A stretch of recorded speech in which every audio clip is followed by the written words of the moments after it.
So hey guys, it's जेनिशी and मैं आपको CUET का सिलेबस जो है वो आपको 15 डेज़ में कंप्लीट करवाने वाली हूँ। तो एज़ वी ऑल नो, जो एग्ज़ाम है जो बायोलॉजी स्टूडेंट्स का है मेनली, उनका तो एग्ज़ाम अगस्त 10 के बाद ही है। तो फिर तब तक मैं सिलेबस कंप्लीट करवा दूँगी एंड मैं प्रैक्टिस के लिए भी आपको क्वेश्चंस देती रहूँगी और वो मेरे टेलीग्राम चैनल पे मिलेंगे। Okay, so let's start.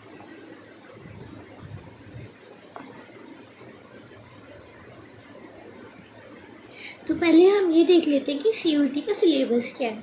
तो फिर ये तो पता ही है कि क्लास 12th का सारा सिलेबस आएगा, सारा, कोई टॉपिक डिलीट नहीं है, कोई कुछ नहीं है।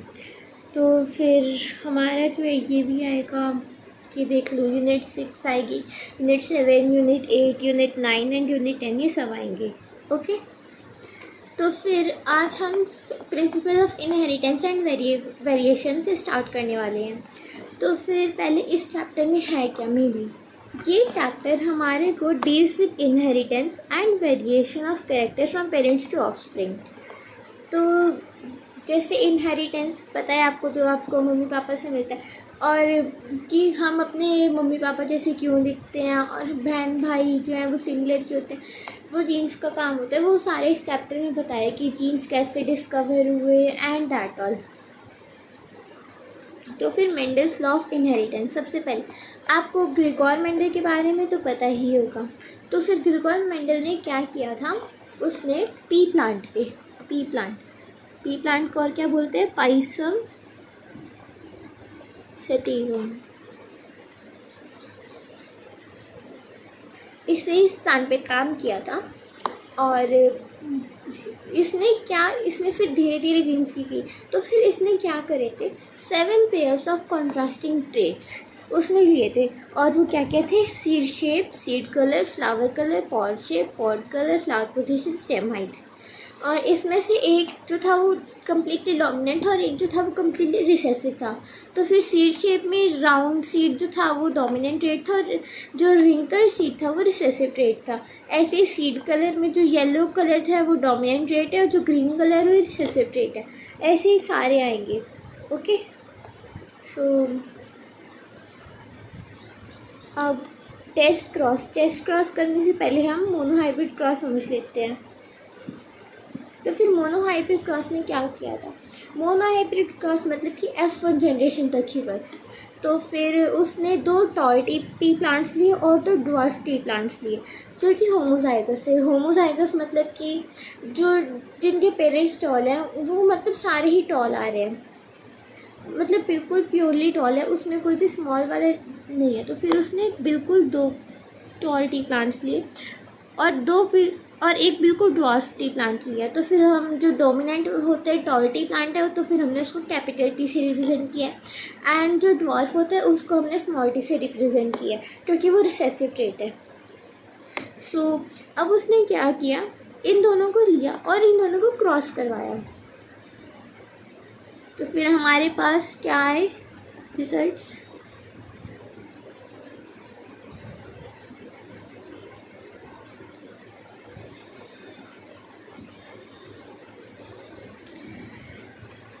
हमारे पास ये रिजल्ट्स आए। पर इसमें क्या, इसमें फिनोटिपिक रेशियो मतलब कि जो हम देख सकते हैं, जो हमारी फिनोटिपिक रेशियो है, फिनोटिपिक रेशियो, सो ये हमारी क्या है, 1:1, मतलब कि सारे के सारे दिखने में सारे ही टॉल थे। क्यों, क्योंकि ये जो था ये कैपिटल टी है, और कैपिटल टी इसमें है तो वो डोमिनेंट है, तो फिर वो स्मॉल टी वैल्यू का एक्सप्रेस होने ही नहीं देगा, मतलब वो पूरी तरह टॉल है। सो फिर मेंडल ने थोड़े टाइम बाद क्या ऑब्जर्व किया कि जब हम इन 2 टॉल टी प्लांट्स को जब हम करवा रहे हैं क्रॉस दोबारा, तो फिर उसने देखा कि कुछ प्लांट्स तो टॉल है और कुछ प्लांट जो है वो ड्वार्फ है। और तो फिर जो टॉल आए थे उनका एक रेशियो क्या था, 3:1, मतलब कि 3 इनमें से टॉल थे और एक ड्वार्फ था। उसने सोचा ये तो सारे टॉल थे, ड्वार्फ कैसे आ गए बीच में। तो फिर उसने फिर इसके लिए आगे आगे देखा और फिर उसने ये बताया कि जो हमारे पास,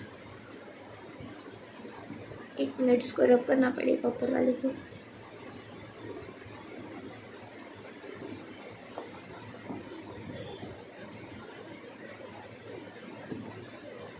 हाँ, तो फिर उसने हमारे को ये बताया कि जब हम देख रहे हैं ये 3:1 वाला रेशियो आ रहा है, फिर उसने इस पे डिस्कवरी की बार बार।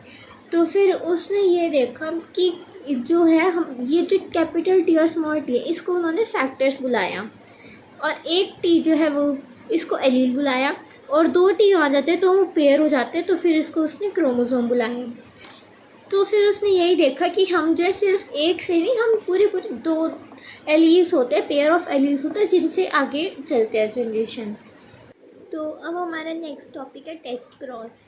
तो टेस्ट क्रॉस से हमारे को क्या पता चलता है कि कोई जो प्रोजेनी है उसको जीनोटाइप क्या है। फिनोटाइप तो वो होता है जो हम देख के बता देते हैं, अब जीनोटाइप के इसके जीन्स में क्या है, तो फिर वो हम टेस्ट क्रॉस से बताते हैं। तो सपोज करो कि हमारे को जीनोटाइप इसका निकालना है, तो फिर इसको जीनोटाइप निकालने के लिए हम इसको इसके रिसेसिव ट्रेट से करेंगे मल्टीप्लाई। तो फिर इसका रिसेसिव ट्रेट क्या हुआ, स्मॉल टी जो ड्वार्फ होते हैं, इन दोनों को अब हमने क्रॉस किया। तो फिर हमारे को क्या रिजल्ट मिला कि कुछ प्लांट्स तो जो हैं वो पूरे के पूरे टॉल है, लेकिन कुछ प्लांट्स ऐसे हैं जो ड्वार्फ भी हैं। तो फिर इसे जब हमारे पास ऐसे आए, जब रेशियो हमारे पास 50% इसका है और 50% इसका है, तो फिर हमारे ये होता है कि जो प्रोजेनी है वो हमारी कंप्लीटली हेट्रोजाइगस है। बट सपोज करिए अब हमारे को रेशियो निकालना है कैपिटल टी और कैपिटल टी का, ये हमें निकालना है कि ये हमें पता करना है इसका जीनोटाइप क्या है। तो फिर इसको हम कैसे करेंगे, इसको भी हम सिंपली टेस्ट क्रॉस करेंगे। इसका टेस्ट क्रॉस मतलब रिसेसिव वाले से मल्टीप्लाई करना है जिससे कि हम उसका जीनोटाइप जान सकें। तो फिर हमने जब इसको किया तो फिर करिए क्या आएगा रिजल्ट, यह आएगा। तो फिर इससे हमने देखा कि सारे के सारे प्रोजेनी है वो भी टॉल है, पेरेंट एक जो हमारे को जिसका टेस्ट क्रॉस निकालना था वो भी टॉल, सारे के सारे प्रोजेनी भी टॉल है। जब हमारे को 100% ही जो है वो डोमिनेंट जो हमारा पेरेंट वाला है वही एक्सप्रेस हो जाए, इसका मतलब ये होता है कि जो हमारा ये आया है टेस्ट क्रॉस का रिजल्ट, इससे हमें ये पता चलता है कि जो हमारे पास पेरेंट है वो होमोजाइगस है उस ट्रेट के लिए। ठीक है, तो फिर इस एनसीईआरटी की फिगर को भी देख लेते हैं। इन्होंने प्लांट से किया है, तो फिर ये डायहाइब्रिड क्रॉस में आएगा। वैसे कि जो वॉयलेट कलर होता है, जो वाइट कलर होता है, वॉयलेट कलर के ऊपर मतलब कि जो हमारा जो स्मॉल डब्ल्यू है ये हमारा रिसेसिव होता है, और ये हमारा पर वो होता है वाइट होता है। जो हमारा स्मॉल डब्ल्यू होता है वो रिसेसिव होता है, और जो कैपिटल डब्ल्यू है वो हमारा डोमिनेंट है। तो फिर कैपिटल डब्ल्यू और कैपिटल डब्ल्यू किसके लिए कोड करते हैं हमारे पास, वो करते हैं वॉयलेट के लिए, वॉयलेट फ्लावर कलर। और जो स्मॉल डब्ल्यू और स्मॉल डब्ल्यू है ये हमारे पास किसके लिए कोड करते हैं, किसके लिए करते हैं, वाइट के लिए, क्योंकि रिसेसिव है, पूरा हो रहा है। ठीक है, तो फिर ये अब हमारे तो फिर इससे हमारे को ये देखिए, तो फिर डब्ल्यू डब्ल्यू डब्ल्यू डब्ल्यू ऐसे हमारे को मिल रहा है। तो फिर हमारे को इसका निकालना था, तो फिर इससे हमारे को ये पता चल गया कि आधे जो है इसमें वो तो हमारे पास इसका हमने निकाले के, क्लियर कर देती हूँ ताकि आपको क्लियर दिख रहा है। हाँ जी, अब देखिए जो हमारे पास हम इसका निकाल रहे हैं इस फिगर में, तो फिर ये हमारे को अभी आपको ये भी बताऊंगी पुनेट स्क्वायर क्या है और ये कैसे बनाते हैं। फर्स्ट आप ये समझिए कि ये जो आया है हमारे पास कैपिटल डब्ल्यू और स्मॉल डब्ल्यू, ये हेट्रोजाइगस था। तो फिर इसका हमने क्या देखा, half of the flowers are violet and other half are white. 50% आया, आधे आधे आए। तो फिर इसका मतलब क्या हुआ कि हमारा जो ये प्लांट है ये उस स्टेट के लिए हेट्रोजाइगस था। अभी मैंने आपको मेंशन किया पुनेट स्क्वायर, अभी पुनेट स्क्वायर समझते हैं। ये पुनेट स्क्वायर ही बना हुआ है। अब हमारे को पुनेट स्क्वायर होता क्या है, पुनेट स्क्वायर से हम ये पता चलता है कि हमने किन दो पेरेंट्स को क्रॉस करवाया है। तो फिर हम प्रोजेनी बता सकते हैं कि प्रोजेनी का, अगर हमारे को दोनों पेरेंट्स का जीनोटाइप पता है तो फिर हम जो प्रोजेनी है उसका भी फिनोटाइप बता सकते हैं। So let's start. जैसे कि पुनेट स्क्वायर हमारे पास ये दो पेरेंट्स हैं सपोज कर लीजिए, तो फिर इसका पुनेट स्क्वायर कैसे बनेगा। पहले हमारे को ये पता होना चाहिए कि पुनेट स्क्वायर में हम नंबर ऑफ बॉक्सेस कितने रखेंगे। तो फिर इसका फॉर्मूला क्या होता है हमारे पास, n की पावर 2। और यहाँ पे n क्या होता है कि कितने हमारे पास ये हैं, लाइक पेरेंट है कैपिटल टी और स्मॉल टी, तो फिर ये दो ही हुए। तो फिर इससे हमें पता चलता है। तो फिर अब हम निकालते हैं कैपिटल टी और स्मॉल टी का। अब हम पहले वाला जो पेरेंट है वो यहाँ पे एज इट इज़ लिखेंगे एक साइड पे, और जो दूसरा वाला पेरेंट है वो हम यहाँ पे दूसरी साइड पे लिख देंगे। तो फिर अब हम इससे निकालेंगे कि प्रोजेनी का जीनोटाइप क्या है। तो फिर हमारे को कुछ नहीं करना, सिंपली देखना यहाँ से क्या आएगा, कैपिटल इस वाले बॉक्स की बात कर रहे हैं, इस वाले की। तो फिर ये कैपिटल टी आएगा यहाँ से, स्मॉल टी आएगा यहाँ से।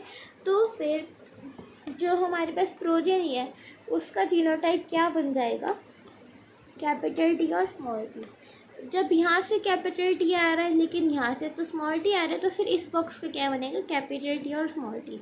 सिमिलरली इस बॉक्स का कैपिटल टी यहाँ से आ रहा है, स्मॉल टी यहाँ से आ रहा है। इस बॉक्स का कैपिटल टी यहाँ से आ रहा है और स्मॉल टी यहाँ से आ रहा है। सो ये हमारे पास बन गया उसका जीनोटाइप।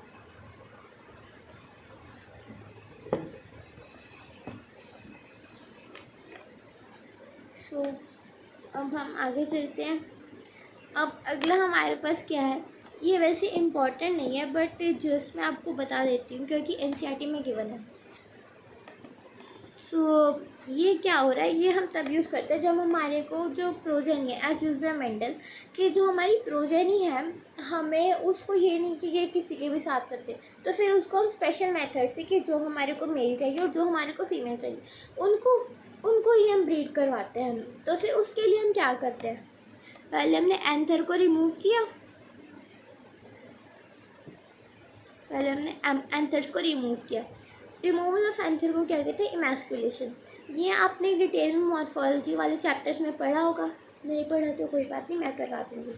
तो फिर हमने एंथर्स को रिमूव करा और उसके बाद हमने पोलन ग्रेन जो है वो हमने फीमेल प्लांट के स्टिग्मा पे छोड़ दिए।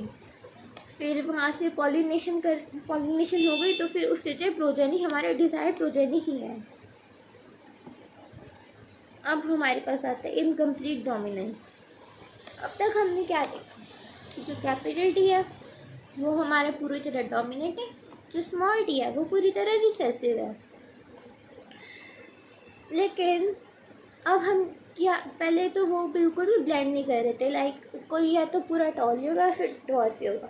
कोई ऐसा नहीं होगा कि अगर कैपिटल टी और स्मॉल टी भी आया है तो फिर ऐसा कुछ नहीं होगा कि वो बीच में आ जाएंगे उनकी हाइट, नहीं, या तो वो पूरा टॉल होगा या फिर पूरा डॉर्फ होगा। लेकिन इनकम्प्लीट डोमिनेंस में हम क्या देखते हैं, इनकम्प्लीट डोमिनेंस में हम ये देखते हैं कि जो हमारा जो सपोज करिए फ्लावर कलर है, ये एंटीहीरियम स्नैपड्रैगन में होता है और ये होता है मिराबिलिस ज़िलापा में। तो फिर इसका हमने क्या देखा कि एक तो रेड कलर है जो डोमिनेट है, एक वाइट कलर जो रिसेसिव है। बट जो इनके हेट्रोजाइगस बनता है, हेट्रोजाइगस ब्लेंडिंग होती है, यानी कि कैपिटल आर और स्मॉल आर जब एक साथ आते हैं तो इनका फ्लावर कलर बीच में होता है, आर का रेड, स्मॉल आर का वाइट। लेकिन जब कैपिटल आर स्मॉल आर होता है उनका कलर वाइट हो जाता है, पिंक हो जाता है, बीच का हो जाता है। ये है इनकम्प्लीट डोमिनेंस। तो थोड़ा सा डिटेल में करवा दूँ।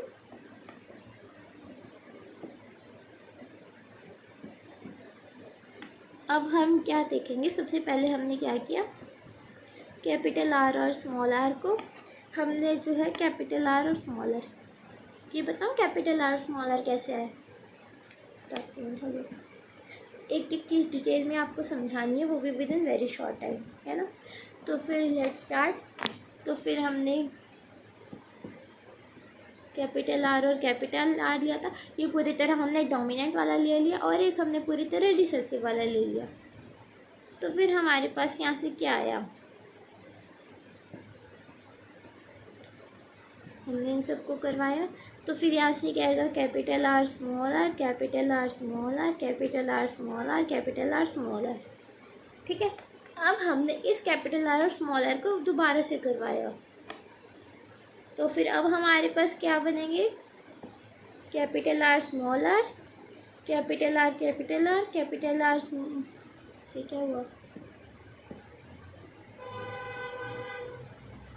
स्मॉल आर और स्मॉल आर स्मॉल आर। ये वाला और ये वाला है पिंक, ये है रेड और ये है वाइट।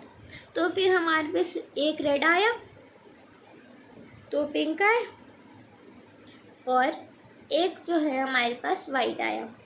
और अब हम बात करते हैं कि जो जीनोटाइप है, तो फिर जीनोटाइप में क्या आया, एक कैपिटल आर एक, कैपिटल आर स्मॉल आर दो और स्मॉल आर एक।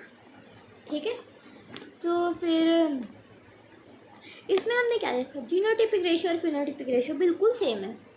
सिर्फ इनकम्प्लीट डोमिनेंसी ऐसा केस है जिसमें जीनोटाइपिक और फिनोटाइपिक रेशियो बिल्कुल सेम होती है।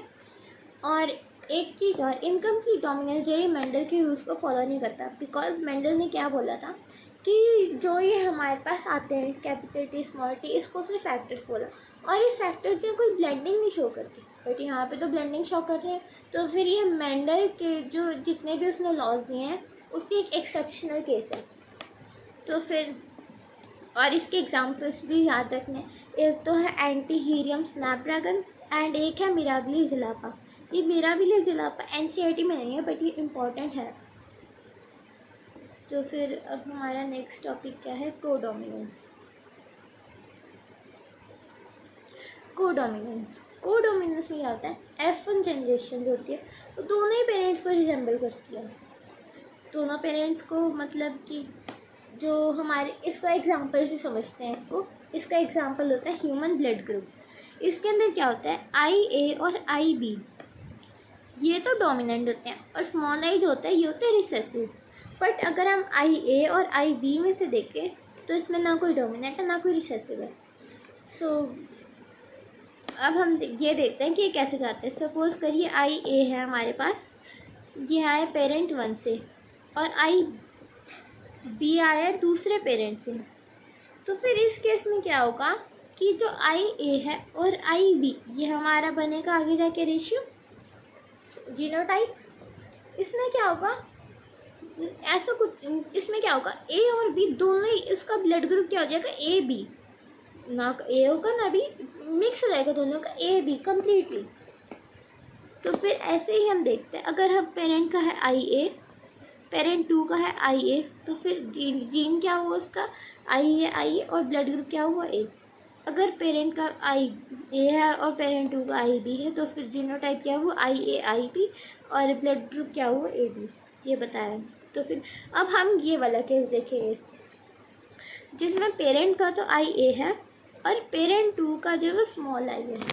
और स्मॉल आई हम जनरली कहते हैं कि किसी के लिए कोड ही नहीं करता है, कोई भी ब्लड ग्रुप के लिए कोड नहीं करता है। तो फिर स्मॉल आई जो ये रिसेसिव होता है, तो फिर IA है और स्मॉल आई है, तो फिर IA और स्मॉल आई बना, ब्लड ग्रुप क्या हुआ A, क्योंकि ये जो है रिसेसिव है तो फिर A तो डोमिनेंट है तो फिर A अपना ब्लड ग्रुप शो करेगा।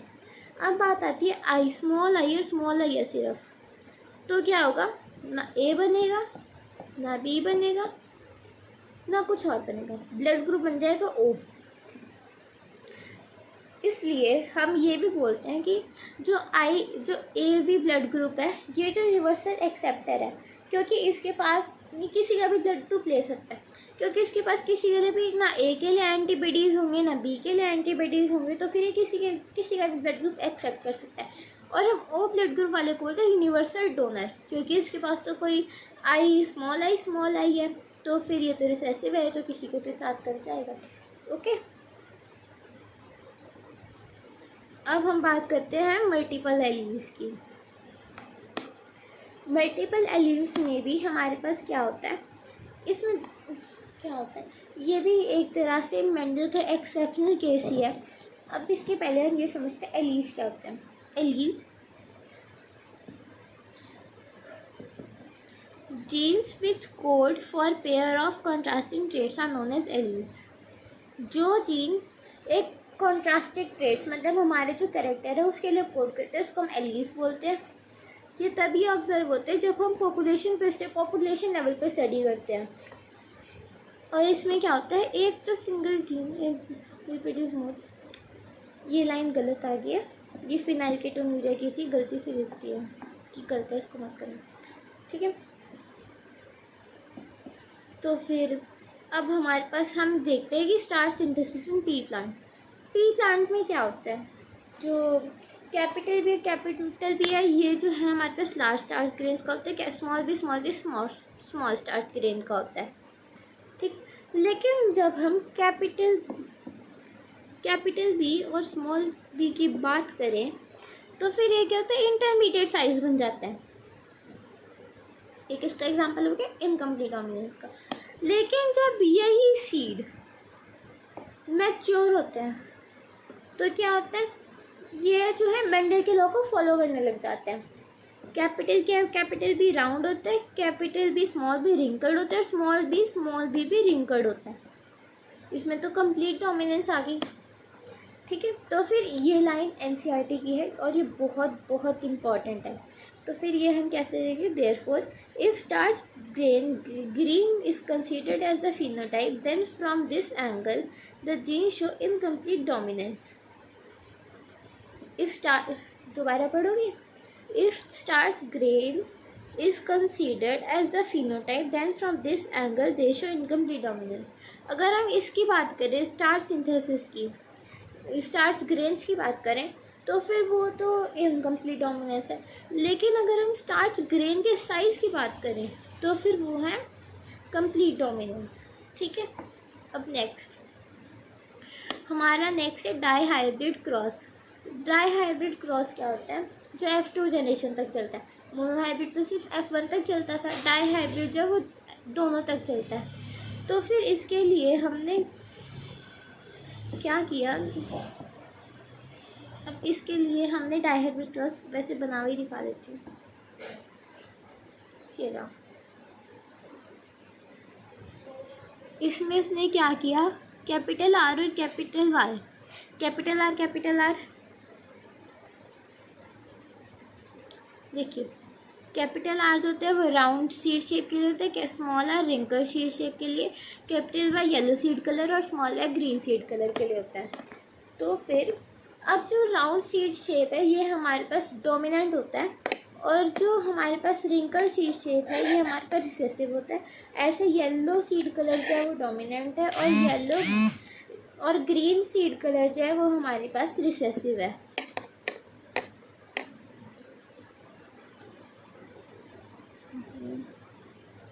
हाँ, तो फिर हम ये देखेंगे कि कैपिटल वाई और स्मॉल वाई के बीच में जब हमने क्रॉस करवाया तो ये तो पहले तो ये आपको पता ही है कि ये कैपिटल वाई से ये बनेंगे सारे, और स्मॉल वाई से ये बनेंगे। तब भी देखना, कैपिटल आर और कैपिटल वाई को हमने किया तो फिर क्या आया, आर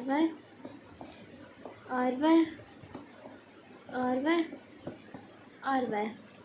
और जैसे हमने और सिमिलरली स्मॉल वाई को करेंगे तो हमारे पास सारे क्या आएंगे, स्मॉल आर और स्मॉल वाई, ठीक है। तो अब इसके बाद हमने जब कैपिटल आर स्मॉल वाई को करवाया तो हमारे पास क्या होगा रिजल्ट,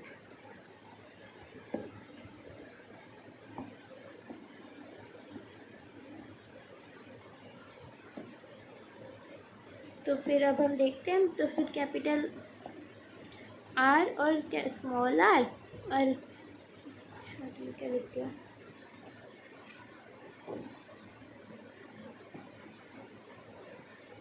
तो इस केस में हमने क्या देखा कि ये हमारे पास बन रहे हैं ये बन रहे। अब हमने पुणे स्क्वायर बना के इसको हमने डायहाइब्रिड क्रॉस करवाया, तो फिर 9:3:3:1 ये हमारे पास आया कैसे।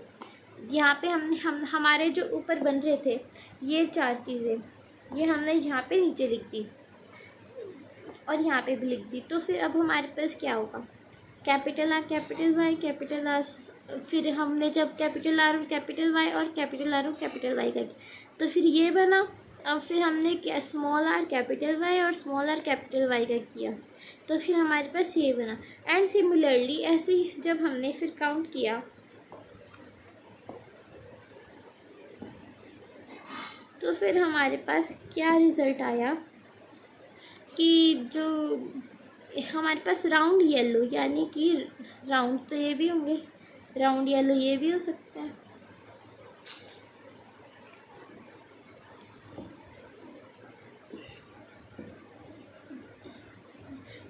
राउंड तो कैपिटल आर जिसमें आ गया वो राउंड, और कैपिटल वाई जिसमें आ गया वो येलो है। तो फिर राउंड कितने होंगे, आर वाले और वाई ये भी राउंड होंगे, ये वाले भी राउंड होंगे, राउंड येलो होंगे। तो फिर इसका जो हमारे पास ये आया वो आया 9, राउंड ग्रीन का 3, रिंकल्ड येलो का 3 और रिंकल्ड ग्रीन का 1। अब हम देखते हैं लॉ ऑफ इंडिपेंडेंट असॉर्टमेंट। ये मेंडल ने दिया था, और लॉ ऑफ इंडिपेंडेंट असॉर्टमेंट के अंदर हमारे पास 2 लॉज आते हैं। वो क्या है वो मैं आपको बताती हूँ। एक तो है लॉ ऑफ इंडिपेंडेंट असॉर्टमेंट में क्या आता है कि ये मेंडल ने दिया था कि this law states that when 2 pairs of states are combined in hybrid segregation of 1 pair is independent of other pair of character. इसका मतलब क्या है, इसका मतलब ये है कि जैसे स्मॉल कैपिटल टी और स्मॉल टी लेते हैं, तो फिर इसके अंदर जो टी है और टी स्मॉल टी है, ये जो है इंडिपेंडेंट एक्सप्रेस होगा और ये जो इंडिपेंडेंट एक्सप्रेस होगा। ऐसा कुछ नहीं है कि ये एक्सप्रेस होगा ये इसके ऊपर डिपेंड करता है, नहीं, ये अपना अलग होगा और ये अपना अलग होगा। अगर स्मॉल टी एक्सप्रेस हो रहा है तो इसमें कैपिटल टी कुछ नहीं कर सकता, ठीक है। अब chromosomal theory of inheritance. Chromosomal theory of inheritance ये इम्पॉर्टेंट है। पहले हम ये देखते हैं कि जो मेंडल है उसका वर्क क्यों नहीं रिकॉग्नाइज हुआ था बहुत टाइम तक। तो फिर क्यों, एक तो अब तो जैसे कि फ़ोन इंटरनेट सब है, उस टाइम में तो कुछ भी नहीं था, तो फिर कम्युनिकेशन वॉज नॉट ईजी। इस कंसेप्ट ऑफ ये जीन्स है, क्या है जी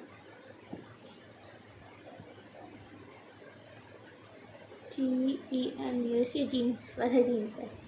सो अब उसने क्या देखा कि कंसेप्ट कि जीन्स ऑफ, इसका कंसेप्ट कि जो कैपिटल की जो डोमिनेंट है वो डोमिनेंट है और जो रिसेसिव है रिसेसिव है, फिर इसकी हाइट नहीं होती। ये तो साइंटिस्ट ने एक्सेप्ट ही नहीं किया था, माना ही नहीं था इस बात को।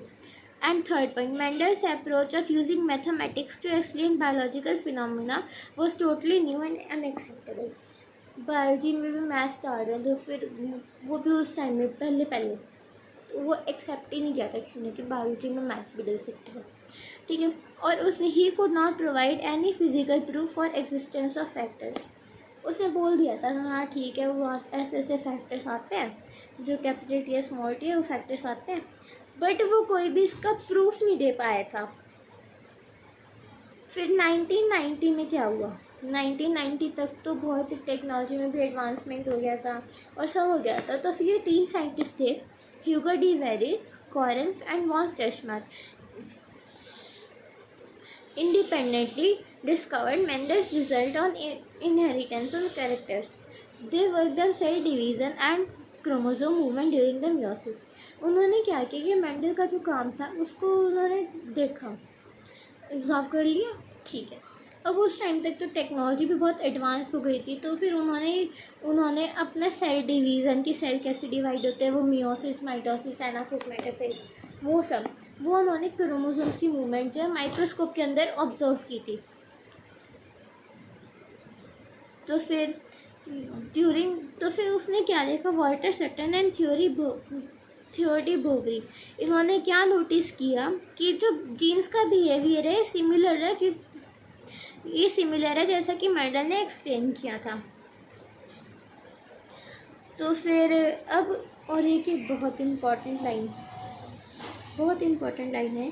तो क्या होता है, सर्टेन यूनाइटेड द नॉलेज, ये आपको जो है इसके ऊपर ये जो है आपको ये दिखाई दे क्रोमोसोम के मूवमेंट। तो फिर ये लाइन बहुत इंपॉर्टेंट है। इसमें ना क्या करते हैं, पहले लाइन पढ़ी, certain united the knowledge of chromosome and aggregation and Mendelian principle and coded chromosomal theory of inheritance. क्या समझ आया? क्रोमोसोमल थ्योरी ऑफ इनहेरिटेंस किसने डिस्कवर की थी? सर्टन ने। हम यहाँ पे सर्टन और बोवरी जो है इकट्ठे पढ़ते हैं, लेकिन वहाँ पे वो जब ये पूछते हैं ना क्रोमोसोमल थ्योरी ऑफ इनहेरिटेंस किसने डिस्कवर की थी, तो वहाँ पे 4 ऑप्शन आते हैं। एक आएगा सर्टन, एक आएगा बोवरी, एक आएगा सर्टन एंड बोवरी, चौथा वो कुछ भी कह सकते हैं, सर्टन और बोवरी। तो फिर मोस्ट ऑफ द बच्चे क्या करते हैं, इसमें मिस्टेक करके सर्टन और बोवरी पे टिक कराते हैं, पर ये आंसर गलत है। इसका आंसर आएगा सर्टन। ये इसलिए लाइन बहुत इंपॉर्टेंट है, ये मतलब कि बहुत बार क्वेश्चन ये पूछा गया है अदर एग्जाम्स में, ठीक है। तो फिर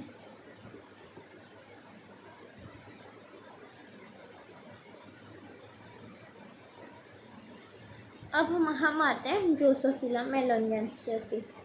ये क्या है, ये एक फ्लाई है, हाँ ये छोटी सी फ्लाईज है जिस पे किसने काम किया था, थॉमस ने। और ये एक लाइन और इम्पोर्टेंट है, देखो क्रोमोसोमल थ्योरी ऑफ इनहेरिटेंस किसने दी, सर्टन ने, ठीक है। और एक्सपेरिमेंटल वेरिफिकेशन किसने किया था, एक्सपेरिमेंटल वेरिफिकेशन किसने किया था क्रोमोसोमल थ्योरी ऑफ इनहेरिटेंस का, थॉमस हंट मॉर्गन। ये भी इम्पोर्टेंट है, वो इसमें भी आपको कंफ्यूज करेगा, तो फिर आपको कंफ्यूज नहीं होने क्योंकि आपको तो पता है। तो फिर इसने क्या किया, थॉमस हंट मॉर्गन ने, इसने ड्रोसोफिला पे काम किया। तो फिर अब हम कुछ भी काम करते तो फिर हम यही देखते हैं ना कि कोई भी चीज़ है वो ईजी हमारे लिए सब कुछ। तो फिर उसने भी इसलिए क्यों किया, क्योंकि इसके पास बहुत सारे फ़ायदे मिल रहे थे, बहुत ईजी था, ठीक है। तो फिर एक तो उसको ब्रीड कराना, उगाना, वो सब आसान था। तो फिर हम रिजल्ट देखते हैं, they could not be grown on simple synthetic medium in lab. जो सिंपल सिंथेटिक मीडियम है, लैब में ऐसे ही हम उनको ग्रो करा सकते हैं। लाइफ साइकिल 2 वीक्स है, ठीक है, जल्दी मर जाएगी, हमारा एक्सपेरिमेंट आगे चलता रहेगा, ये भी अच्छा है। A single mating could produce large number of progeny. एक बार मेटिंग की तो बहुत सारी प्रोजेनी बनेगी। Male and female are easily distinguishable. Male and female, ये स्लाइस में आएगा। तो फिर मेल एंड फीमेल जो है वो इजीली डिस्टिंग्विशेबल है, क्योंकि जो मेल होता है वो छोटा होता है और जो फीमेल होती है वो साइज में बड़ी होती है। और फिर मॉर्गन ने क्या किया, बहुत सारा डाईहाइब्रिड क्रॉसेस जो थे उनको चलाया ड्रोसोफिला पे। और फिर ये उसने देखना था कि जो जीन्स है वो सेक्स लिंक्ड है क्या। तो फिर अब हमने क्या देखा,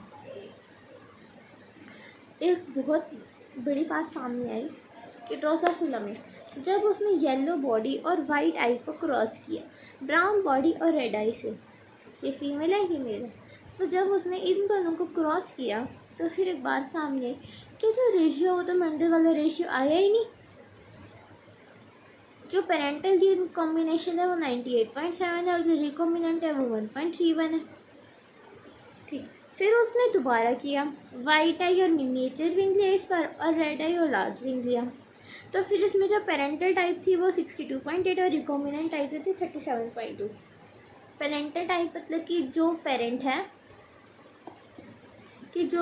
है वो एज इट इज़ जो प्रोजेनी में आ गया, जो पेरेंट है वही एज इट इज़ प्रोजेनी में आ गया, कुछ मिक्सिंग नहीं है। इसमें येलो बॉडी और वाइट आई है, ऐसी येलो बॉडी और वाइट आई आ गई पेरेंटल में। अब रिकॉम्बिनेंट में ये होती है येलो बॉडी यहाँ आ गई और रेड आई इसके साथ आ गई और ब्राउन बॉडी और वाइट आई ये। तो ये तो बहुत कम प्रोड्यूस हुए थे इसमें, और इसमें भी पेरेंटल बहुत ज़्यादा नहीं आए, मतलब पेरेंटल तो कम आते हैं और रिकॉम्बिनेंट ज़्यादा आते हैं, तो फिर वो नहीं आए। तो इसने क्या देखा कि कुछ तो है, तो इसने जब इनको स्टडी किया प्रॉपर्ली तो इसने ये देखा कि जो ये दोनों चीज़ें हैं ये लिंकेज शो करती हैं, आपस में लिंक हैं। एक क्रोमोसोम है, फिर साफ पेज पे देखते बनाते हैं। ये रहा, ये जो क्रोमोसोम है हमारे पास, यहाँ पे बहुत पास पास लिंक्ड है, बहुत टाइटली, इसलिए वो जो है सेग्रीगेट हो नहीं पा रही है इंडिपेंडेंटली, इसलिए पेरेंटल ज़्यादा आ रहे हैं। तो फिर इसको उसने बोला लिंकेज। और रिकॉम्बिनेशन मैं आपको बता चुकी हूँ कि एग्जांपल देखो यहाँ पे कि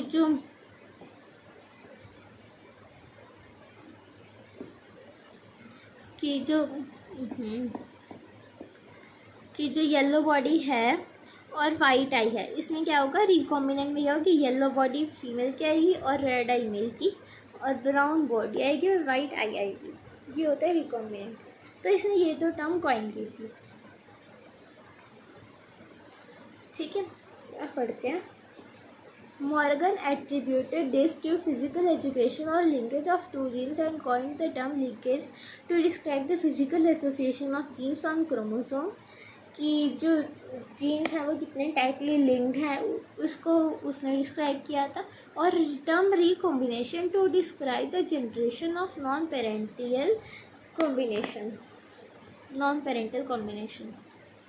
तो फिर उसने रिकॉम्बिनेशन क्या किया था कि जो पेरेंटल नहीं है, जिसमें कुछ ना कुछ अलग आया है पेरेंट्स से, उसको उसने रिकॉम्बिनेंट बोल दिया था।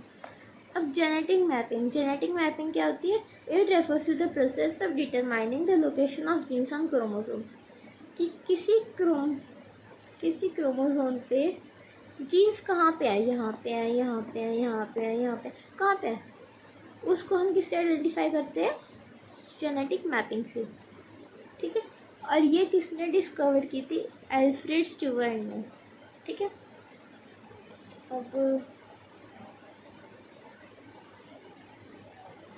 अब हमारे पास आता है पॉलीजेनिक इनहेरिटेंस।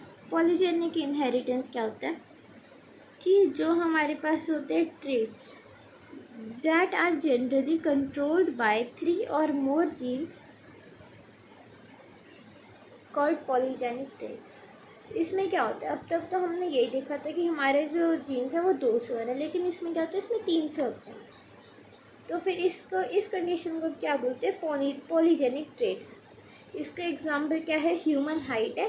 और एक और एग्जाम्पल होता है इसका जो एनसीईआरटी में गिवन है, वो है हमारा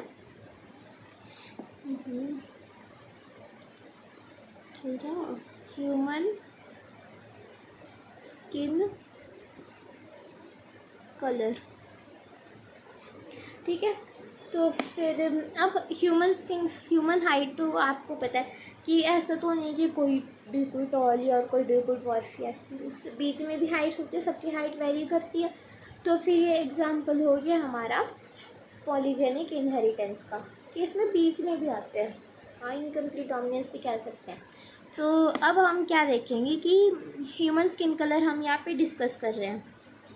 तो फिर इसमें क्या होता है कि हमारे पास 3 वो होते हैं जीन्स। तो फिर वो क्या होते हैं, कैपिटल ए, कैपिटल बी और कैपिटल सी। ये क्या करते हैं, डार्क स्किन कलर के लिए कोड करते हैं। और स्मॉल ए, स्मॉल बी और स्मॉल सी ये किसके लिए कोड करते हैं, लाइट स्किन कलर के लिए। तो अब क्या हुआ, अब ये हमारे को ये बता रहा है कि अब डार्क स्किन कलर कौन सा हुआ, जिसमें सारे कैपिटल होंगे। तो क्या होगा, capital A, capital A, capital B, capital B, capital C, capital C. ये क्या होगा, डार्केस्ट स्किन कलर।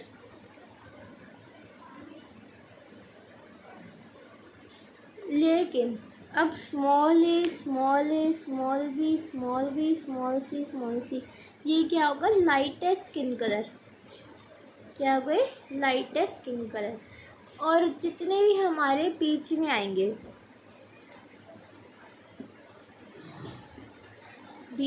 जैसे कि कैपिटल ए, स्मॉल ए, ये कैपिटल बी और स्मॉल सी, तो ये क्या होगा, ये बीच में होगा, मतलब लाइट और डार्क के बीच में होगा, जैसे हम सब नॉर्मली का होता है।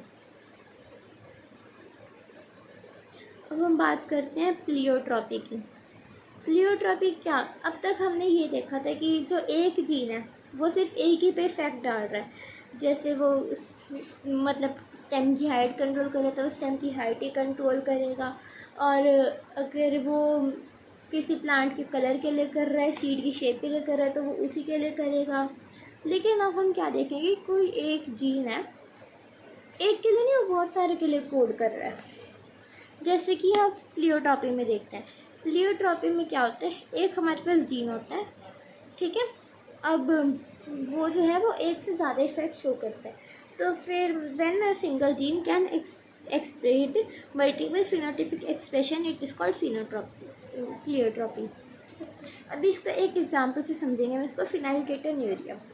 फिनाइलकेटोन्यूरिया में क्या होता है, जो हमारे पास एक एंजाइम होता है फिनाइल एनालिन हाइड्रोक्सिलेज, इसमें म्यूटेशन आ जाती है।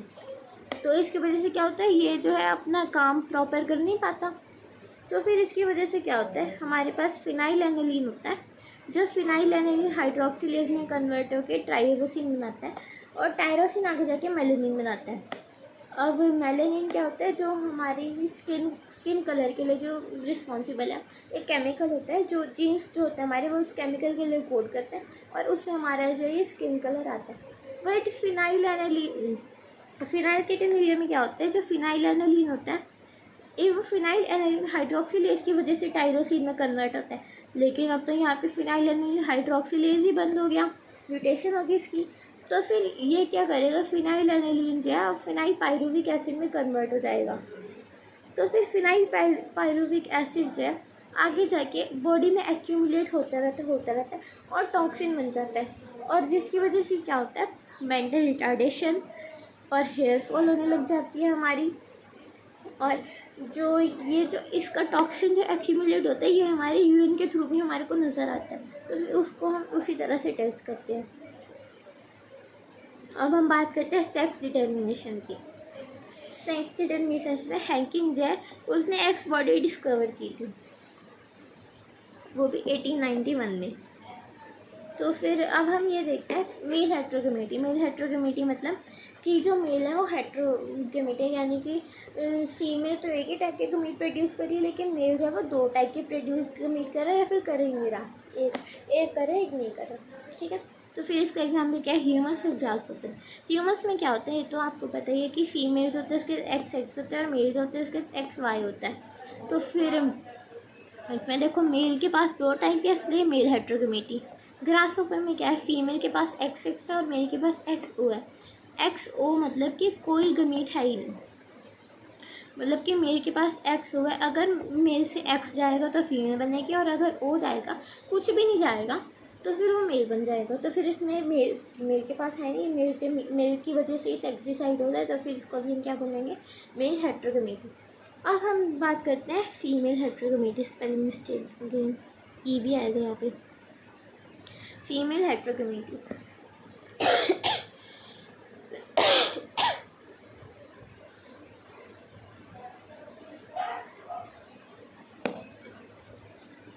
ये जो होती है बर्ड्स में देखने को मिलती है।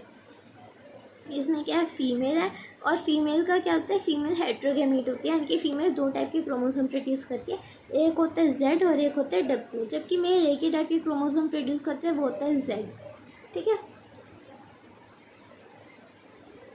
अब हम हैप्लोडिप्लॉइडी करते हैं। मतलब हैप्लोडिप्लॉइडी मतलब कि इसमें क्या होता है, जो मेल होता है वो हैप्लॉइड होता है, और जो फीमेल होती है वो डिप्लॉइड होती है। तो फिर हनी बी क्या केस है, इसमें फीमेल जो है डिप्लॉइड है और मेल जो है वो हैप्लॉइड है, ठीक है।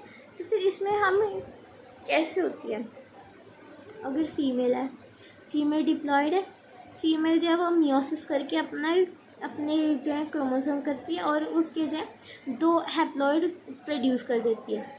अब अगर ये वाला मेल जो ये हैप्लॉइड इसने बनाया है मियोसिस करके, अगर ये फर्टिलाइज हो जाता है, मेल वाले के साथ फर्टिलाइज हो जाता है, तो फीमेल बनेगी। लेकिन मेल वाले के साथ अगर फर्टिलाइज नहीं होता, तो फिर ये मेल बन जाएगी। तो फिर और मेल के गमीट्स कैसे बनते हैं, मेल जो है वो माइटोसिस करते हैं, तो फिर एक ही हैप्लॉइड रहता है। अगर वो फीमेल के साथ हो जाता है तो ठीक है, और नहीं होता तो फिर उसका कोई बच्चा नहीं होता, ठीक है। तो फिर एक लाइन लिखी एनसीईआरटी में, ये बच्चों को ना बहुत कंफ्यूज करती है, और मैं तो तुम्हारे को समझा रही हूँ। They do not have father and hence cannot have son, but have a grandfather and can have grandson. इसका मतलब क्या हुआ, समझे?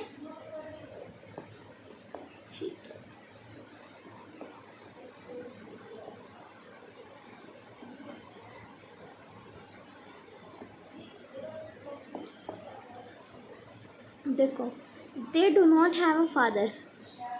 जब मेल तब बनता है जब वो फर्टिलाइज नहीं होता, तो फिर उनका कोई फादर तो हुआ ही नहीं, इसलिए वो बेटा भी नहीं होता उनका, क्योंकि जो मेल होता है वो तो फर्टिलाइज वो अपने आप से तो कुछ कर नहीं सकता।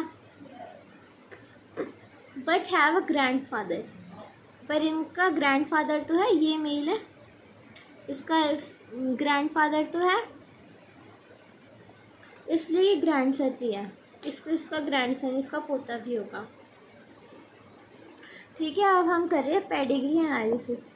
पेडिग्री एनालिसिस इसमें क्या है कि ये जो है हमारे को analysis of traits in several generation of families का पेडिग्री एनालिसिस। पेडिग्री एनालिसिस में क्या होता है कि हम ये पता लगाते हैं कि जो फैमिली में कोई डिजीज़ है फिर क्या वो कब से चलती हुई आ रही है। ठीक है, तो फिर हम इससे हम जो है उसका डिजीज़ का पहले ये भी पता लगा सकते हैं कि वो सेक्स लिंक्ड है या फिर ऑटोसोमल है, वो सब हम पता लगा सकते हैं। तो फिर वही हमारे को समझना, तो फिर ये पहले इसके सारे सिम्बल्स हमारे को समझने ज़रूरी हैं। तो फिर ये जो होता है मेल वाला जो होता है वो उसको हम स्क्वायर से रिप्रेजेंट करते हैं, फीमेल को सर्कल से करते हैं। और ये इसमें से इम्पॉर्टेंट मैं बता देती हूँ, जो मेल वाला ये करना है, एक फीमेल वाले को हम सर्कल से करते हैं। एक अफेक्टेड इंडिविजुअल उनमें कलर होता है फिर, तो फिर इसको हम इससे करते हैं। अच्छा, अब ये मेटिंग का कि उन दोनों के बीच में मेटिंग हुई है, और ये जो है parents with male child affected with disease. और अगर यहाँ पे सर्कल होता है, सर्कल के अंदर फील होता है, तो फिर parent with female child affected with disease हो जाता है। ठीक है, अब इसमें हमारे को ये करना है, पहले तो हम ये करते हैं एनसीईआरटी वाला। तो फिर इसमें हम कैसे पता लगाएंगे, इसके ट्रिक है बहुत अच्छी, सुनो। पहले हमारे को ये देखने के लिए कि वो ऑटोसोमल लिंक्ड है या फिर वो सेक्स लिंक्ड है। सेक्स लिंक मतलब कि वो पर्टिकुलरली एक्स क्रोमोसोम पे या फिर पर्टिकुलरली वाई क्रोमोसोम पे है। और अगर ऑटोसोमल लिंक्ड है मतलब कि वो ऐसा कुछ नहीं कि वो एक्स पे है या वाई पे, वो किसी पे भी हो सकता, वो उस पर कोई फ़र्क ही नहीं पड़ेगा एक्स पे या वाई पे। अगर दोनों उसके होंगे दोनों उसके जीन्स अफेक्टेड होंगे तो फिर वो डिजीज़ करेगी। तो फिर हम देखें, अब हमारे को ये पता करना है कि कोई सेक्स लिंक्ड है या फिर वो ऑटोसोमल है। तो फिर हम ये कैसे पता लगाएंगे, पहले हम ये देखेंगे कि ये जो है पेरेंट, इसकी जो सारी प्रोजेनी है उनके अंदर जो डिजीज़ है वो सिर्फ मेल में जा रही है, फीमेल में जा रही है, दोनों में जा रही है। अगर सिर्फ मेल में जाए या सिर्फ फीमेल में जाए तो वो होगी सेक्स लिंक, लेकिन अगर वो सब में जा रही है तो वो क्या होगी, ऑटोसोमल। ठीक है, अब हमारे को ये पता करने की वो रिसेसिव है डोमिनेंट है। तो अब हम ये कैसे देखेंगे कि वो जो है अगर वो सब में जा रही है, अगर वो ऑटोसोमल है वो सब में जा रही है तो फिर वो हुई डोमिनेंट। लेकिन अगर वो जो है वो किसी में जा रही है तो वो हुई रिसेसिव। तो फिर अब हम इसको सॉल्व करते हैं पेडिग्री को। अब इसमें क्या है, ये जो है पहले हम चेक करेंगे कि ये सेक्स लिंक है ऑटोसोमल है। तो फिर वो तो साफ साफ क्लियर ही दिख रहा है कि वो मेल में भी जा रही है और फीमेल में भी जा रही है। इसका मतलब क्या हुआ, ये ऑटोसोमल है। ठीक है, और ये जो है ये हमारी फिर ये देखो, अभी ये कैसे पता चलता है कि ये डोमिनेंट है, क्यों, क्योंकि ये देखो जब ये यहाँ पेरेंट, जब ये कोई अफेक्टेड थी फीमेल तो फिर ये तो जा रही थी, लेकिन जब कोई अफेक्टेड है ही नहीं, लेकिन कोई भी ऐसे दो पेरेंट अफेक्टेड नहीं है तो फिर वो किसी में भी नहीं जा रही। इसका मतलब क्या है कि वो रिसेसिव नहीं हो सकती, क्योंकि अगर रिसेसिव होती तो फिर इन तीनों में से किसी पे तो एक्सप्रेस होती, लेकिन वो नहीं हो रही। इसका मतलब क्या है कि वो डोमिनेंट है, क्यों, क्योंकि यहाँ से किसी में जा रही है इसलिए, और यहाँ पे भी अफेक्टेड है इसीलिए इससे और इसमें चाइल्ड में जा रही है, इसलिए वो ऑटोसोमल लिंक डोमिनेंट होगी। अब हम इसमें देखते हैं इसमें क्या हो रहा है। ये पहले हम ये देखेंगे ये वो सेक्स लिंक है ऑटोसोमल है। तो फिर अब हम कैसे देखेंगे कि ये जो है जो ये पेरेंट है इससे डिजीज़ जो फीमेल में भी जा रही है और मेल में भी जा रही है। इसका मतलब क्या है कि ये हमारा रिसेसिव है, सॉरी ऑटोसोमल लिंक्ड है। अब हमारे को ये पता लगाना है कि वो जो है वो रिसेसिव है या डोमिनेंट है। तो हम क्या देखेंगे कि जो इसकी प्रोजेनी अनअफेक्टेड पेरेंट की अनअफेक्टेड प्रोजेनी, अब इसके जो है इसमें एक्सप्रेस हो गया, इन दोनों में भी नहीं हुआ, इन दोनों में भी नहीं हुआ, इसमें एकदम से हो गया। इसका मतलब क्या हुआ कि वो ऑटोसोमली रिसेसिव है। ठीक है, तो अब हम अगला करते हैं। हाँ, ये लिखा है, ये इम्पोर्टेंट है। ऑटोसोमल डोमिनेंट एक एग्जांपल दिया पूरी एनसीईआरटी में, वो है ऑटोसोमल डोमिनेंट मायोटॉनिक डिस्ट्रॉफीज का एग्जांपल है। ये नीट 2022 का क्वेश्चन है। ठीक है, अब और ये sickle cell anaemia autosomal recessive है। इसको डिसीज को तो हम आगे डिटेल में भी करेंगे। अब हम ये बताओ कि ये हमारी कौन सी ऑटोसोमल लिंक्ड रिसेसिव क्या है। तो फिर इसका हम कैसे पता लगाएंगे। देखो, मेल में भी जा रही है, फीमेल में भी जा रही है, इसका मतलब क्या है कि वो ऑटोसोमल है। पहली बात तो ये लिख लेते हैं हम कि ये क्या है, ऑटोसोमल। ठीक है, अब हमारे को ये बताना है कि वो डोमिनेंट है रिसेसिव है। देखते हैं, अफेक्टेड पेरेंट्स से अफेक्टेड चिल्ड्रन में गई, अफेक्टेड पेरेंट्स से अफेक्टेड चिल्ड्रन में गई, अनअफेक्टेड पेरेंट्स से अनअफेक्टेड चिल्ड्रन में नहीं गई, अनअफेक्टेड पेरेंट्स से अनअफेक्टेड चिल्ड्रन में नहीं गई। इसका मतलब क्या है कि ऑटोसोमल लिंक्ड डोमिनेंट ट्रेट है। ठीक है,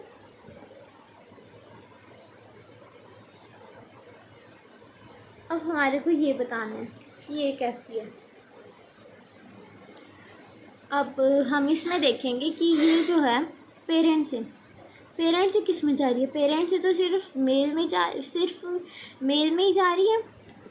तो इसका मतलब क्या है, ये है sex linked. First point, sex linked. अब हम ये देखेंगे कि सेक्स लिंक्ड है। अब ये रिसेसिव है, डोमिनेंट है। अफेक्टेड इंडिविजुअल से अफेक्टेड पेरेंट्स में गई, अफेक्टेड इंडिविजुअल से सारे अफेक्टेड पेरेंट्स में गई का, और अनअफेक्टेड इंडिविजुअल से भी जा रही है। इसका मतलब क्या है, सेक्स लिंक्ड रिसेसिव।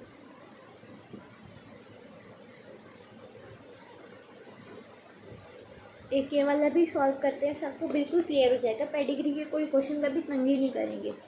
तो फिर इसमें हम आप देखते हैं, ये जो है मेल में भी जा रही है, फीमेल में भी जा रही है। क्या मतलब है, autosomal. Unaffected parents unaffected progeny में जा रही है, अनअफेक्टेड पेरेंट्स अनअफेक्टेड प्रोजेनी में जा रही है, प्रोजेनी अफेक्ट हो रही है।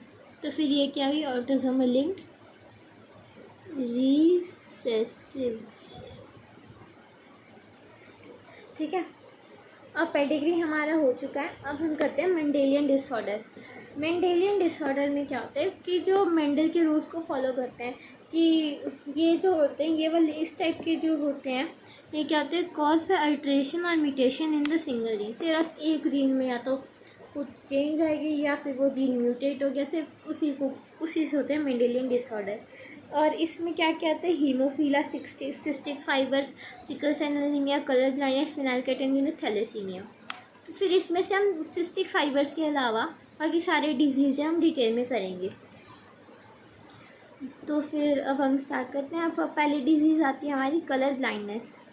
कलर ब्लाइंडनेस में क्या होता है कि हमारे या तो रेड और या फिर ग्रीन कौन सेल में, जो हमारे एक्स क्रोमोसोम पे हमारे रेड और ग्रीन कौन सेल होते हैं, उनमें से किसी पे म्यूटेशन आ जाए तो फिर हमारे को कलर ब्लाइंडनेस हो सकती है कि हमारे को कोई कलर नहीं दिखेगा, या फिर हमारे को कलर सेंसिटिव हो जाएंगे, हमारे को पहचानने में डिफ़िकल्टी होगी, या फिर कुछ भी हो सकता है। तो फिर ये होता है कलर ब्लाइंडनेस में होता है। ये हमारी क्या होती है, सेक्स लिंक्ड होती है और रिसेसिव होती है। अब हम मायोटॉनिक डिस्ट्रॉफी के अलावा जितने भी करेंगे, मेंडेलियन डिसऑर्डर सारे रिसेसिव है।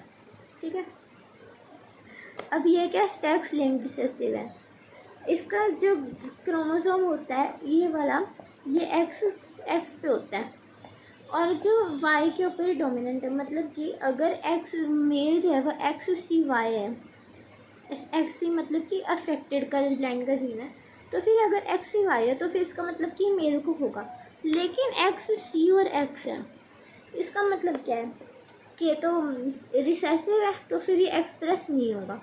इसका मतलब क्या हुआ कि अगर फीमेल कैरियर भी है तो फिर मेल को होने के 50% चांसेस रहते हैं। तो फिर ये क्या होगा, it occurs in only about 8% of male and only about 0.4% of females.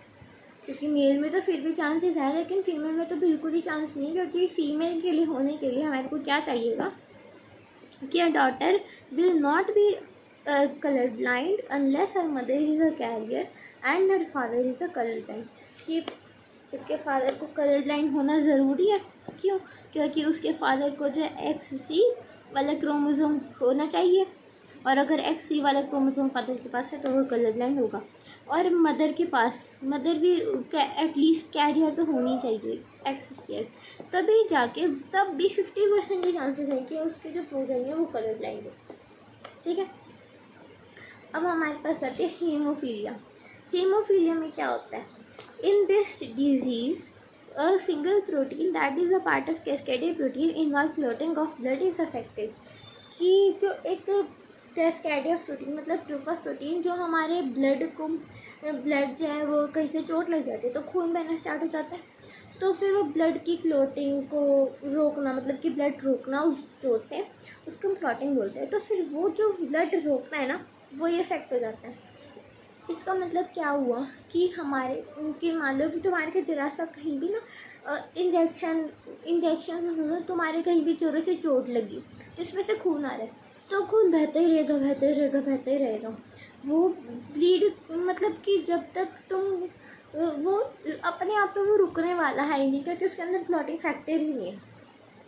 ठीक है, in an affected individual simple cut will result in non stop bleeding, और इससे जो है धीरे धीरे बॉडी का सारा ब्लड भी निकल सकता है, तो फिर डिजीज फेटल भी हो सकती है। ये क्या सेक्स लिंक रिसेसिव डिसऑर्डर है। ठीक है, सेक्स लिंक रिसेसिव मतलब कि इसका भी जीन जो होता है वह एक्स क्रोमोसोम भी होता है और ये रिसेसिव होती है। और इसके लिए भी सेम कंडीशन है सिकल सेल एनीमिया जैसी। A daughter will not be hemophilic unless her mother is at least a carrier and her father is also hemophilic। Sorry, इसकी भी सेम कंडीशन है जैसी हमने अभी पहले की थी इसमें कलर ब्लाइंडनेस में। ठीक है, अब हम इसको रॉयल डिजीज पे कहते हैं। क्यों? क्योंकि क्वीन विक्टोरिया जो थी वो इसकी कैरियर थी। क्वीन विक्टोरिया को डिजीज़ थी और उसने आगे जाके बहुत सारे अपने किंगडम में और सबको ना ये डिजीज़ हो गई सिर्फ उसकी वजह से। अब sickle cell anaemia. Sickle cell anaemia जो है वो ऑटोसोमल लिंक्ड रिसेसिव है। इसके अंदर क्या होता है? This causes change in RBC shape. हमारा आरबीसी की शेप जनरली क्या होती है? क्या होती है?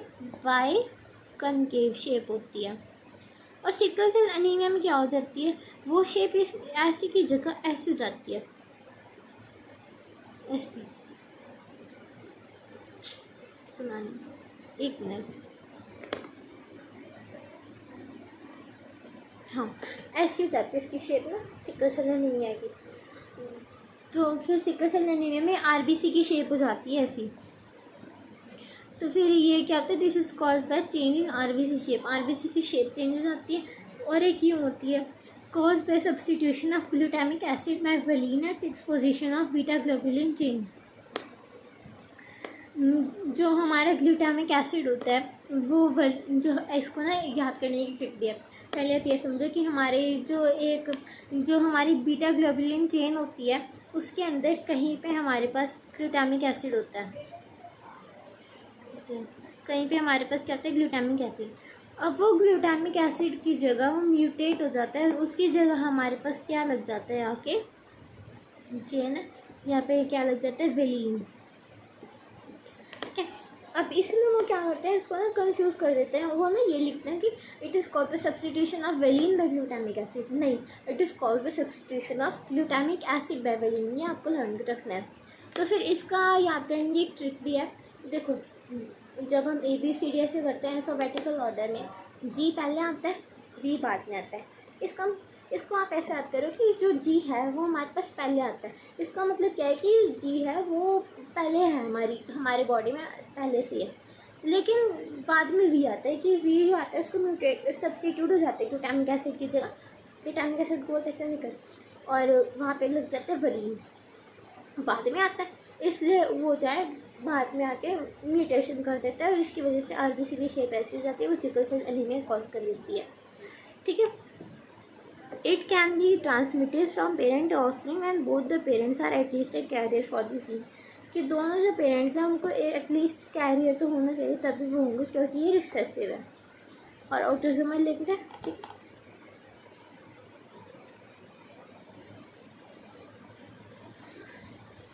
अब हम आते हैं मेंडेलियन डिसऑर्डर। मेंडेलियन डिसऑर्डर अगला है फिनाइलकेटोनुरिया। ये तो मैंने आपको पहले एक्सप्लेन कर दिया था कि क्या है, बस याद रख लें कि ऑटोसोमल लिंक्ड रिसेसिव है ये भी। और थैलेसीमिया, थैलेसीमिया भी क्या है, ऑटोसोमल लिंक्ड रिसेसिव डिसऑर्डर है।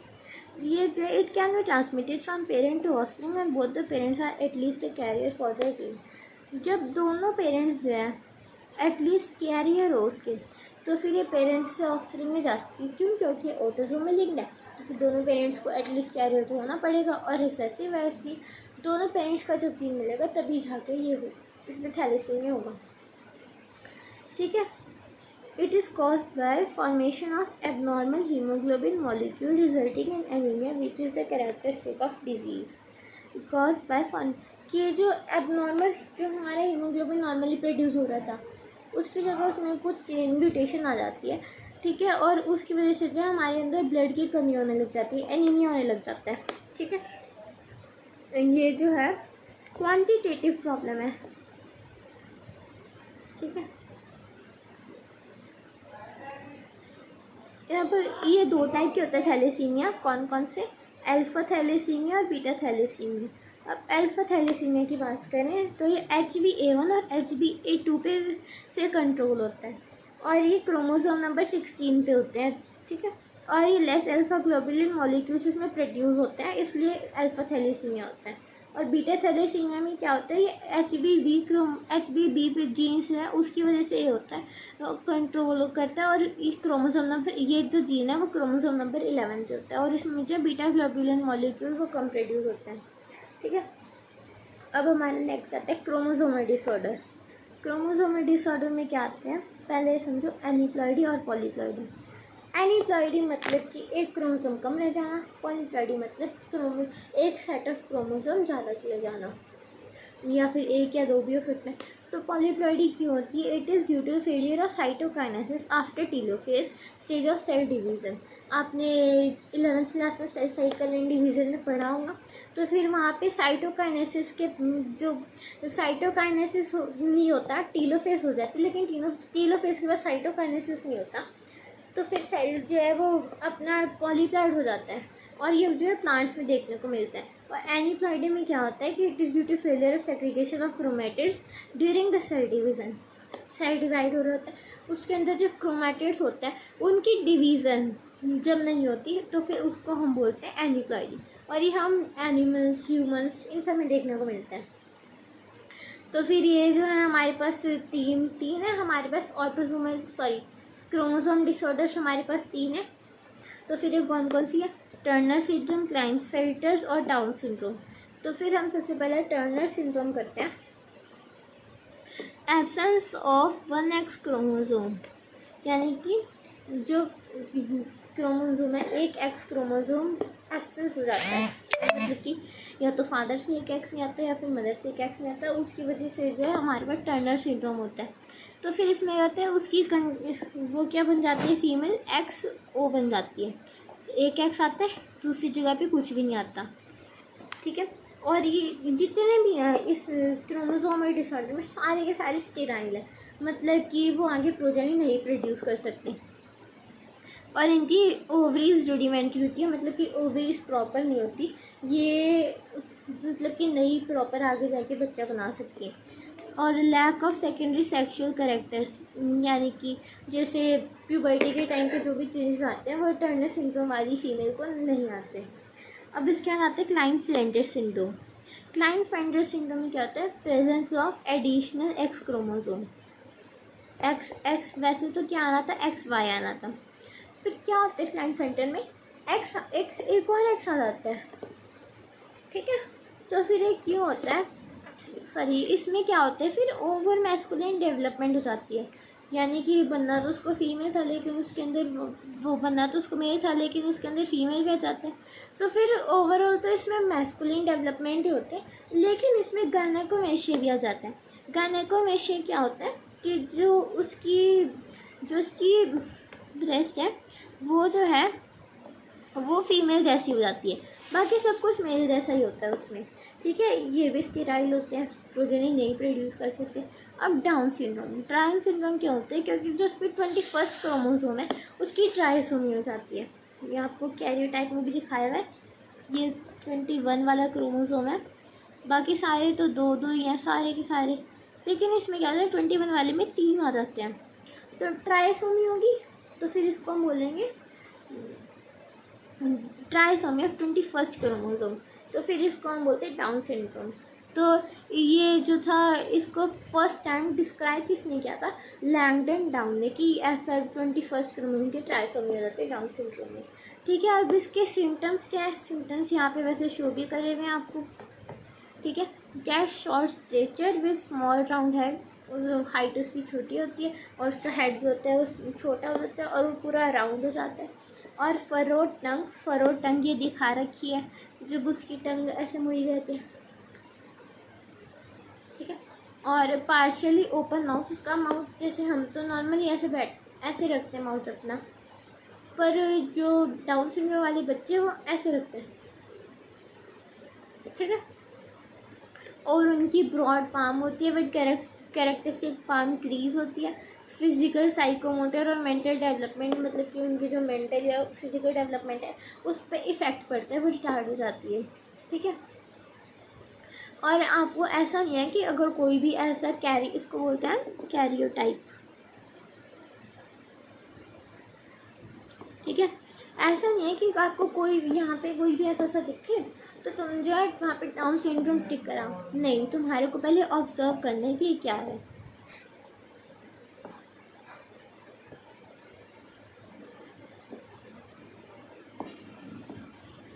तो फिर पहले हम ये देखते हैं, यहाँ पे तो 21st की ट्राइसोमी दिखा रखी है, इसलिए हम ये कह रहे हैं डाउन सिंड्रोम है।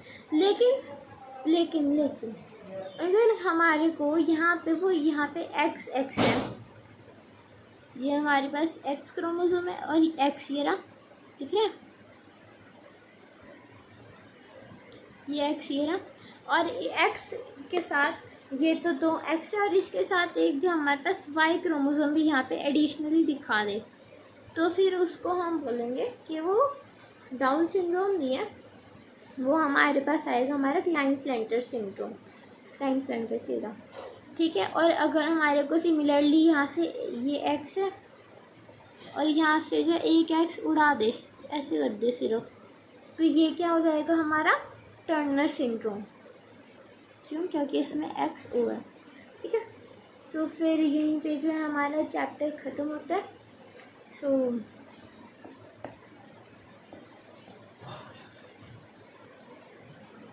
Thank you and see you. Okay, अगर आपको मेरा पढ़ाया हुआ अच्छा लगा तो वीडियो को लाइक करना और चैनल को सब्सक्राइब कर देना। Good bye.